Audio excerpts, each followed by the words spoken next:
오늘 저와 여러분 모두에게 말씀의 능력과 은혜가 임하시기를 바랍니다. 아멘. 영상으로 예배하는 분들에게도 동일하게 말씀의 능력과 은혜가 임하시기를 주님의 이름으로 축원합니다. 아멘. 서울에 가면 지난번에도 보여드렸지만 롯데 타워가 있죠. 롯데 월드 타워라고도 하고 롯데 타워라고도 합니다. 예전에도 저에게 그림을 보여드렸는데 한번 볼까요? 저 왼쪽에 굉장히 높은 건물이죠. 그리고 오른쪽에는 뭐가 보여요? 설계도가 보이죠. 오늘 이 건물의 설계도와 관련된 이야기를 잠시 하려고 합니다. 저 화면은 인터넷상에 올라온 서울 롯데타워의 설계도 일부입니다. 우리가 건축이나 설계를 전공하지 않아서 잘 모르지만 굉장히 보는 것만으로도 복잡하지 않습니까? 저 롯데타워 높이가 몇 미터라고 했어요? 외우기가 쉬워요. 5가 3개입니다. 5가 3개. 555m. 층수로는 123층이고 555m. 세계에서 몇 번째로 높은 건물이라고 그래요? 6번째 높은 건물이라고 합니다. 어떤 데에서는 5번째라고도 하고 대체적으로 보니까 6번째 높은 건물이다 이렇게 얘기하는 것을 인터넷에서 볼 수가 있었습니다. 굉장히 우람하고 굉장히 큰 건물입니다. 가보셨나요? 가보신 분도 계시고 저 건물의 디자인은 우리나라 도자기와 붓을 형상화했다고 합니다. 도자기처럼 보이지 않습니까? 지금 길쭉하게 보여서 그런데 실제로 보면 도자기처럼 이렇게 보인다고 그래요. 그리고 끄트머리가 이제 붓을 형상화한 그런 건물이라고 합니다. 기초는 지하 38m 깊이의 그 안반층이 있는데 그 안반층 위에 짓도록 설계를 했고 또 초속 80m의 태풍에 견딜 수 있도록 설계를 했다고 합니다. 지진은 얼마까지 견딜 수 있도록 설계를 했을까요? 최고 높은 지진이 거의 9.0까지 왔잖아요. 그죠? 최근에. 그래서 진도 9의 강진까지도 견딜 수 있도록 설계된 건물이라고 합니다. 이렇게 큰 건물뿐만 아니라 사실 작은 집을 지을 때도 뭐가 필요해요? 설계도가 필요합니다. 설계도 없이 저는 건물이나 집을 지을 수 없지요. 만약 설계도 없이 그냥 대충 생각해서 짓는다면 큰 문제가 발생할 수가 있습니다. 제가 어릴 때 아버지와 함께 개집을 몇 번 만들어 봤습니다. 여러분 만들어 보셨나요? 개집. 옛날에는 개를 방 안에서 키우지 않고 거의 마당에서 키웠지 않습니까? 아마 여러분들 가운데 개집을 만들어 보신 분들 계실 거예요. 저도 아버지와 개집을 몇 번 만들어 봤어요. 그 개집을 만들 때에는 종이 설계도가 없습니다. 그렇죠? 그런데 가만히 생각해 보니까요. 아버지의 생각 속에는 이미 이 계집을 어떻게 만들어야 되겠다는 설계도가 있었더라고요. 그렇지 않겠습니까? 그런 계집, 하찮은 계집을 만들 때에도 그냥 만들지 않아요. 어떤 재질로, 어디에 못을 박고, 어떤 모양으로 만들어야 되겠다. 그리고 그 안에는 푹신푹신한 지풀을 좀 깔아야 되겠다. 등등의 이런 생각 속에 그런 설계도를 가지고 계집을 짓게 되는 거죠. 오늘 본문에도 보면 하나님의 집, 하나님을 예배하는 성전을 짓는 데 필요한 설계도 이야기가 나옵니다. 먼저 한번 성전이 어떻게 생긴지 그림을 볼까요? 솔로몬이 지었던 성전이 저렇게 생겼습니다. 내부를 보여주기 위해서 지금 저렇게 그림을 그려놨는데요. 저게 지금 그때 당시 다윗의 아들 솔로몬이 지었던 성전의 모습입니다. 자, 저런 성전을 지을 때에 설계도가 반드시 필요하죠. 저게 어떤 재질이 들어가고 어떤 재료를 쓰고 모양은 어떻게 하고 형상은 어떻게 하고 그 안에는 뭐가 들어가고 주변에는 어떤 것들을 더 설치하고 이런 설계도가 필요하죠. 11절과 12절을 함께 읽겠습니다. 오늘 본문 11절과 12절 시작.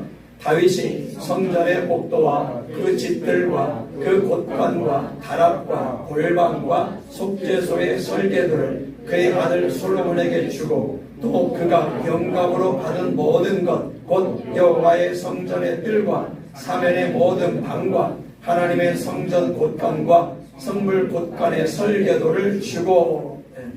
다윗은 아들 솔로몬에게 왕위를 이어줄 뿐만 아니라 이제 성전 건축을 또 위임하게 되지 않습니까?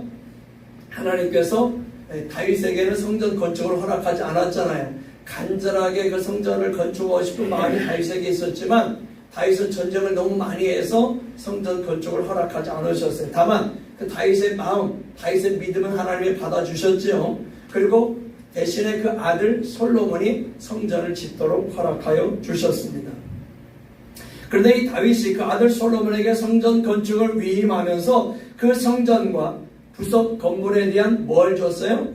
설계도를 주었다라고 말씀합니다.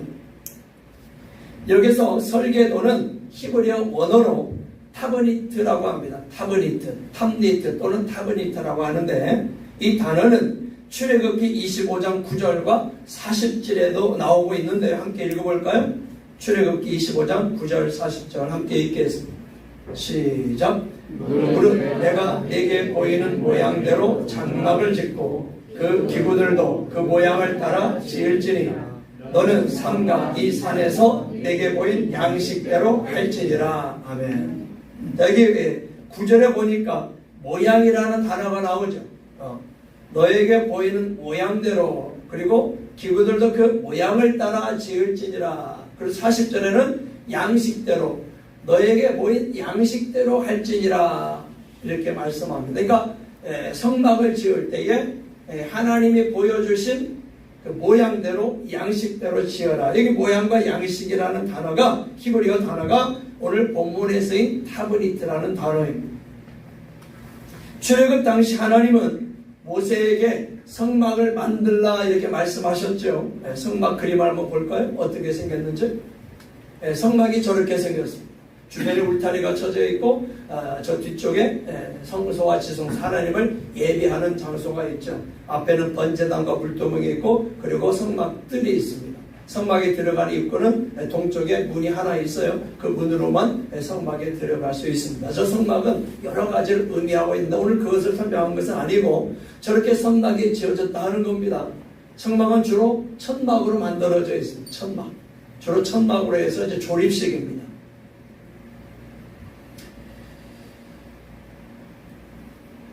저 성막이 비록 조립식 천막이었지만 모세에게도 성막을 지을 수 있는 설계도가 있었습니다.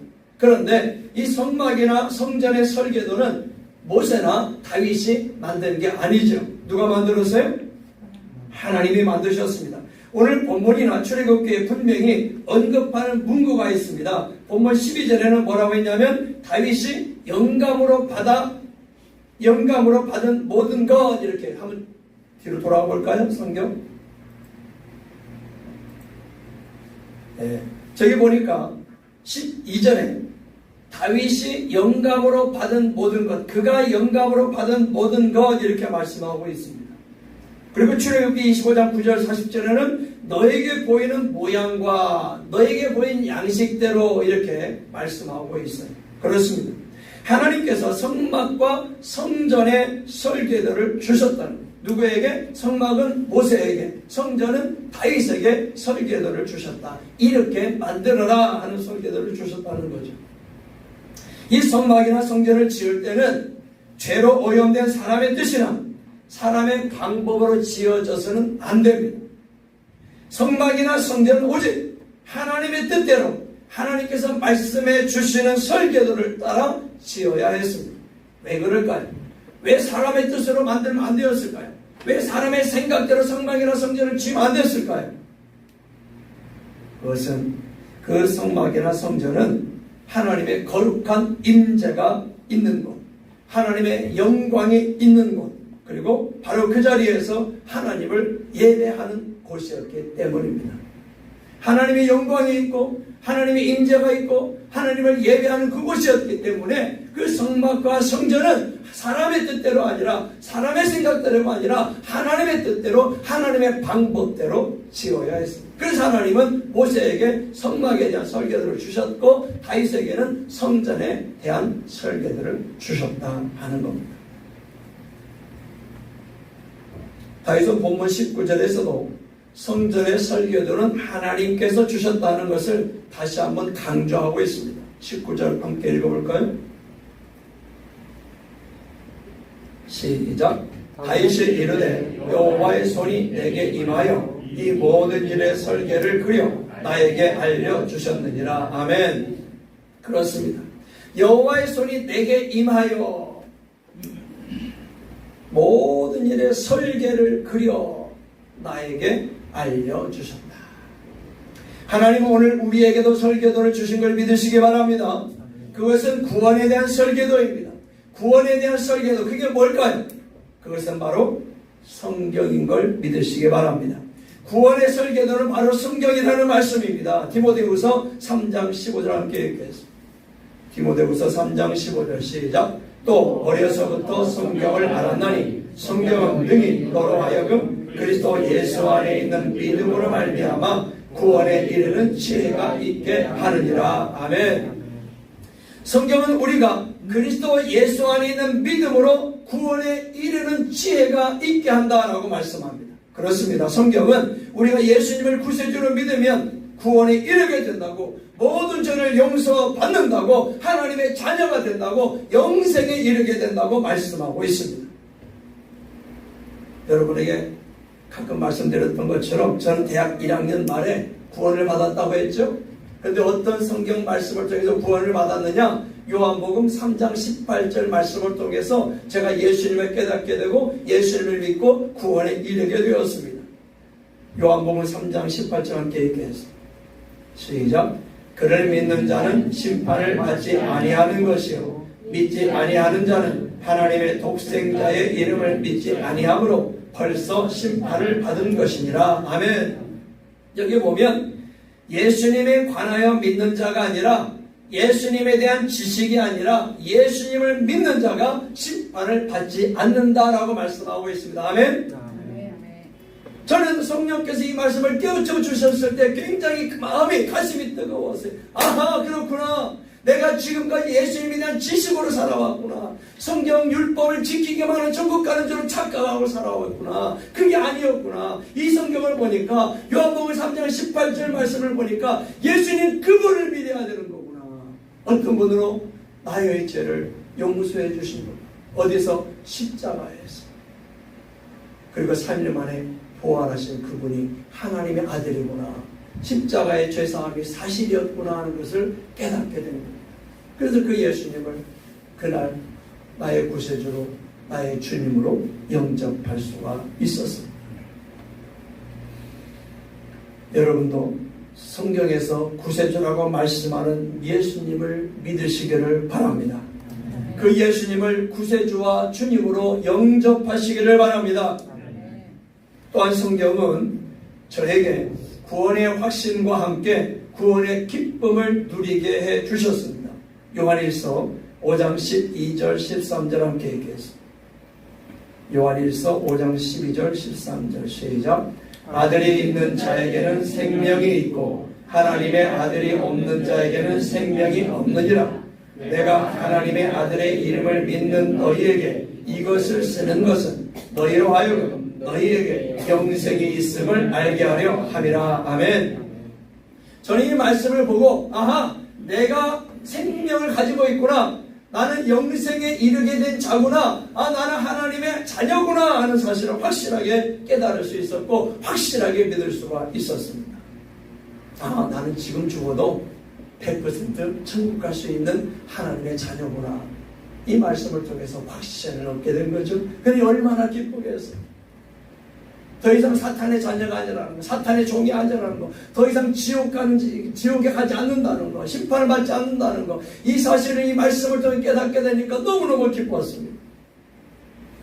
아들이 있는 자에게 생명이 있다. 확실하게 말씀합니다. 여러분에게 하나님의 아들이 있습니까? 예수님이 여러분 마음속에 계십니까? 그것을 믿는다면 여러분은 하나님의 자녀인 것을 확신하시기 바랍니다. 하나님의 아들이 없는 자에게는 뭐가 없다고 했어요? 생명이 없다고 했어요. 예수님을 믿지 않는 자, 예수님을 영접하지 않는 자는 생명이 없는 거예요. 계속해서 말씀하시죠. 내가 하나님의 아들의 이름을 믿는, 예수님의 이름을 믿는, 예수님의 이름의 뜻이 뭐라고 했어요? 죄에서 구원할 자라는 뜻이 있다고 했잖아요. 죄에서 구원할 자로, 나의 모든 죄를 용서해 주실 분으로, 나를 하나님의 자녀로 삼아 주실 분으로 그 예수님을 믿는다면 영생이 주어진다. 그리고 그 믿는 자에게는 영생이 있음을 알게 하기 위해서 내가 이것을 썼다라고 사도 요한이 말씀하죠. 이것은 요한 1서를 말씀하는 거예요.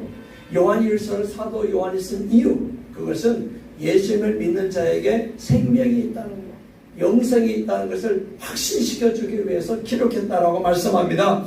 이 말씀을 통해서 예수님을 믿는 모든 자들은 나에게 생명이 있구나 확신하시기를 바랍니다. 영생이 있구나 확신하시기를 바랍니다. 하나님의 자녀구나 확신하시기를 바랍니다. 천국의 백성이구나 확신하시기를 주님의 이름으로 축원합니다. 그 후에도 성경은 계속해서 저에게 믿음이 자라고 성품이 변화되는 길, 예수님을 닮아가는 설계도를 주셨습니다. 디모데후서 3장 16절 17절 함께 읽겠습니다. 디모데후서 3장 16, 17절 시작. 모든 성경은 하나님의 감동으로 된 것으로 교훈과 책망과 바르게 함과 의로 교육하기에 유익하니 이는 하나님의 사람으로 온전하게 하며 모든 선한 일을 행할 능력을 갖추게 하려 함이라. 아멘. 여기 보십시오. 모든 성경은 누구의 감동으로 됐다고요? 하나님의 감동으로 되었다. 즉, 이 모든 성경은 하나님의 말씀이다, 이런 뜻이에요. 여기서 모든 성경은 성경 66권을 의미하는 겁니다.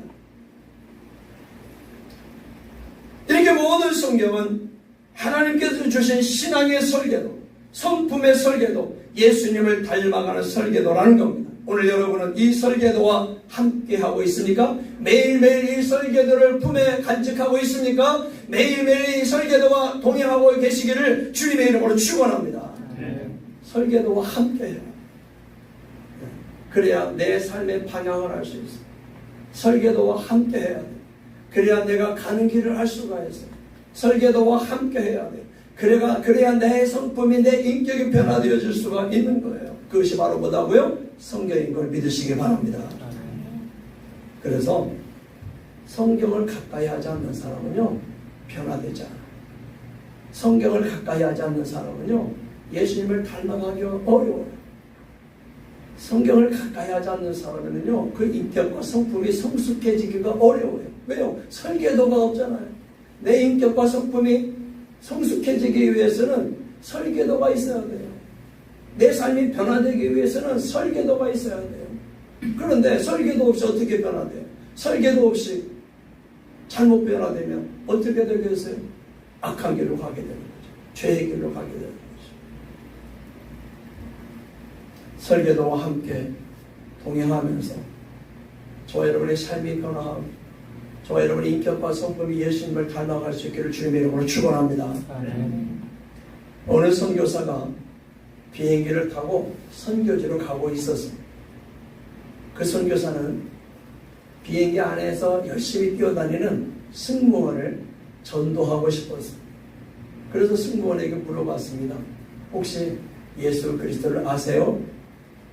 그러니까 승무원이 갑자기 잠깐만 기다려주세요 하고 막 비행기 앞으로 뛰어가는 거였어요. 선교사님, 이상하다. 왜 저렇게 뛰어가지? 잠시 후에 이 승무원이 와서 이 선교사님에게 말씀을 합니다.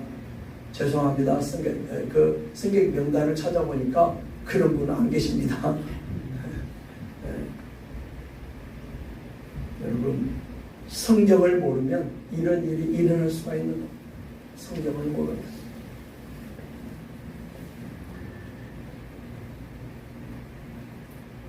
그렇습니다. 며칠 전에 신학생하고 교제할 시간이 있었어요. 10월 말에 우리 교회 교전단으로 오는 조장과 부조장을 이렇게 만나서 함께 식사하면서 교제를 했는데 신학과 3학년, 침신신학과 3학년 학생들인데 제가 물어봤어요. 교회에서 사역을 하느냐 하니까 뭐 특별하게 사역을 하지 않는다고 그래요. 왜 그렇게 사역을 하지 않느냐? 신학과 3학년이면 충분히 주일학교든 중등부든 고등부든 사역할 수 있을 텐데, 그랬더니 그 조장이 하는 말이 제가 많이 부족해서 만약에 교사로 해가지고 사역을 하다가 또는 전도사로 사역을 하다가 설교를 마치고 내려왔는데 성경 공부를 하고 끝냈는데 누군가가 나한테 이러이러한 것에 대해서 질문하면, 성경에 대해서 만약에 질문하면 제가 또 그걸 답변을 못하면 그게 부끄러울 것 같아서 아직은 제가 성경을 잘 몰라서 사역에 임하지 않고 있습니다. 이런 얘기를 하더라고요. 그렇죠? 성경을 잘 모르면 누군가가 질문할 때 답변하기가 참 어려울 수 있습니다. 그런데 그보다 더 중요한 건 뭐냐면요, 내가 성경을 모르면 잘못된 길로 갈 수 있다. 성경을 모르면 내 신앙의 성숙이 이루어지지 않는다. 내 삶의 변화가 이루어지지 않는다. 내 성품이 예수님을 닮아가기가 어렵다는 거예요. 때문에 성경을 가까이 하자는 거예요. 성경을 가슴에 품자는 거예요. 성경과 함께 매일매일을 보내자는 겁니다. 제가 예전에 미국에서 공부를 마친 후에 이제 비행기를 타고 귀국을 하고 있었습니다. 근데 마침 제 옆에 누가 앉았냐면 일본 여성이 앉아 있었어요. 그래서 저도 그 선교사님처럼 그 일본 여성에게 전도하고 싶었어요. 그래서 물어봤어요, 영어로. 혹시 예수 그리스도를 아시냐? 혹시 교회 다녀봤냐? 물어봤어요. 그런데 놀랍게도 교회를 모른대. 교회가 뭐예요? 예수님이 누구예요? 충격을 받았어요. 그래서 자세하게 교회가 뭔지, 예수님이 어떤 분인지를 쭉 설명을 해줬습니다. 근데 전혀 이제 성경에 대해서 알지 못하니까 교회라는 것도 모르고 성경 예수님도 모르고 있는 그 여성이다 보니까 아무리 설명해줘도 믿기가 어렵다고 하더라고요. 그래서 그랬습니다. 권면했습니다. 그러면 일본에 가시면 주변에 교회를 꼭 한번 찾아가 보시기 바랍니다. 교회는 참 좋은 곳입니다. 이렇게 이야기를 하고 마친 적이 있었습니다. 성경을 모르면요, 교회가 뭔지도 모르고 예수님이 누굴지도 모르고. 여러분 교회를 아십니까? 교회가 뭐예요? 교회는 예수님을 그리스도, 예수님을 구세주, 예수님을 주님으로 고백한 사람들의 믿음의 공동체가 바로 교회인 걸 믿으시기 바랍니다. 교회가 그런데 사람들은 성경을 모르면 교회가 뭐냐 하면 건물을 이야기해요. 건물은 교회가 아니죠. 건물은 교회당입니다. 예배당입니다. 교회는 그 예배당 안에 있는 공동체, 그 교회당 안에 있는 우리 믿음의 공동체가 바로 교회인 거예요. 예수님을 믿는 믿음의 공동체. 그렇습니다. 성경은 구원의 설계도입니다. 성경은 신앙과 성품의 설계도입니다. 이 설계도를 가까이 하시기를 바랍니다. 이 설계도를 가까이 해서 구원에 이르고 신앙이 깊어지고 예수님을 닮아가고 인격과 성품이 자라가고 축복의 삶을 누릴 수 있기를 예수님의 이름으로 축원합니다. 다윗은 오늘 본문 11절부터 19절까지 아들 솔로몬에게 성전과 그 구성물에 대한 설계도를 주고 있습니다. 그리고 난 이후에 20절, 21절에서 다윗은 아들 솔로몬에게 또 이렇게 말합니다. 함께 읽겠습니다. 본문 20절, 21절. 시작. 또 그의 아들 솔로몬에게 이르되 너는 강하고 담대하게 이 일을 행하라. 두려워하지 말며 놀라지 말라. 네가 여호와의 성전 공사의 모든 일을 마치기까지 여호와 하나님 나의 하나님이 너와 함께 계시사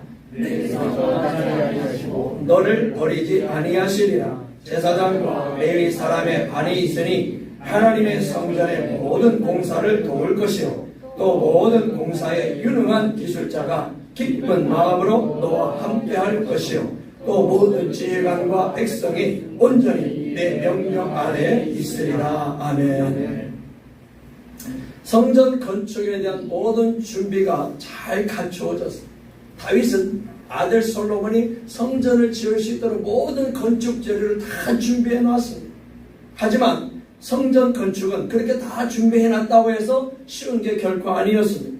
솔로몬은 아직 어립니다. 통치 경험이 없습니다. 백성들이 잘 따라줄지도 알 수 없었습니다. 두렵고 떨리는 일이었습니다. 그래서 다윗은 솔로몬을 격려하고 위로하고 있습니다. 솔로몬에게 용기를 심어주고 믿음을 심어주고 있습니다. 너는 강하고 담대하게 이 일을 행하라. 두려워하지 말며 놀라지 말라. 네가 여호와의 성전 공사의 모든 일을 마치기까지 누가? 여호와 하나님, 나의 하나님이 너와 함께 계시고 너에게서 떠나지 아니하시고 너를 버리지 아니하시리라. 아멘. 이 말씀을 믿으십니까? 아멘. 이 말씀은 솔로몬에게 주신 아들 솔로몬에게 준 다윗의 격려요 또 용기와 믿음을 심어주는 권면의 말이기도 하지만 하나님께서 오늘 저와 여러분에게 주시는 격려와 용기와 믿음의 말씀인 걸 믿으시기 바랍니다. 너는 강하고 담대하게 이 일을 행하라. 두려워하지 말며 놀라지 말라. 왜 두려워하지 말라는 거예요? 왜 놀라지 말라는 거예요? 왜 담대하게 이 성전 공사를 행하라는 거예요? 여호와 하나님, 그 하나님이 누구냐? 나의 하나님이야. 바로 너의 하나님이기도 해. 그 하나님이 너와 함께 계셔. 할렐루야. 그리고 그 하나님이 너에게서 결코 떠나지 아니하셔. 너를 버리지 아니하셔. 믿습니까? 하나님의 저와 여러분과 함께 하시는 걸 믿으시기 바랍니다. 함께 하시는 그 하나님, 내가 예수님을 믿음으로 나와 함께 하시는 그 하나님은 결코 나를 버리지 아니하시고 나를 떠나지 아니하신다는 걸 믿으시기 바랍니다. 성경은 그런 약속으로 수없이 많이 기록되어 있습니다. 왜 두려워하지 말라는 거예요? 왜 놀라지 말라는 거예요? 왜 강하고 담대하게 이 성전 공사를 행하라는 거예요? 그것은 제사장과 레위 사람의 반이 있으니 하나님의 성전 모든 공사를 도울 거야. 너에게 제사장들이 있잖아. 너에게 레위 지파들이 있잖아. 이 사람들이 너를 도울 거야. 너 혼자 성전 공사하게 놔두지 않고 그들이 동역해 줄 거야. 또 모든 공사에 유능한 기술자가 있잖아. 이 성전을 건축하는 데에 유능한 기술자가 네 주변에 많이 있어. 그들이 너와 함께 할 거야. 근데 어떤 마음으로? 기쁜 마음으로 너와 함께 할 거야. 억지로 하지 않을 거야. 자원해서 하게 될 거야. 또 모든 지휘관과 백성이 온전히 너의 명령 안에 있을 거야. 네가 비록 어린 왕이 되겠지만 그 지휘관들이 모든 백성이 네 명령 아래에서 성전 건축에 힘을 다할 거야. 할렐루야. 동역자가 있다는 거죠. 주변에 좋은 사람들이 있다는 거예요. 사랑하는 성도 여러분, 힘들고 어려운 상황입니까? 염려가 되고 두렵습니까? 실망과 낙심으로 마음이 위축되어 있습니까? 그럴 수 있습니다. 다윗의 아들 솔로몬, 다윗의 뒤를 이어 이스라엘의 왕이 된 솔로몬도 그랬습니다. 성경의 수많은 믿음의 사람들도 그런 적이 있었습니다. 아브라함도 그랬고요, 이삭도 그랬고요, 야곱도 그랬고요, 사도 바울도 그랬고요, 디모데도 그랬습니다. 하지만 그 모든 믿음의 사람들은 그대로 주저앉지 않았습니다. 포기하지 않았습니다. 절망하지 않았습니다. 하나님을 믿었습니다. 하나님의 말씀을 믿었습니다. 그리고 힘을 냈습니다. 용기를 가졌습니다. 소망을 가졌습니다. 다시 일어섰습니다. 하나님의 말씀으로 결국 이겨냈고 축복을 받아 누렸습니다.